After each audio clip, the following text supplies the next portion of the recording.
ఐశ్వర్య అనే నేను శాసనం ద్వారా నిర్మితమైన కేజీబీవీ చేర్యాల్ విద్యార్థుల నాయకురాలిగా పాఠశాల పట్ల నిజమైన విశ్వాసం విధేయత చూపెడతానని పాఠశాల సమగ్రతను కాపాడతానని నా కర్తవ్యాలను నా బాధ్యతను శ్రద్ధతో అంతఃకరణ శుద్ధితో నిర్వహిస్తానని పక్షపాతం గాని రాగద్వేషాలు గాని లేకుండా పాఠశాల రాజ్యాంగాన్ని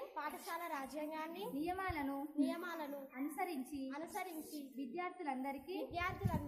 న్యాయం చేకూర్చుతానని ఉపాధ్యాయుల పట్ల నిజమైన విశ్వాసం కలిగి ఉంటానని బాగా చదువుకుంటానని దైవ సాక్షిగా ప్రమాణం చేస్తున్నాను.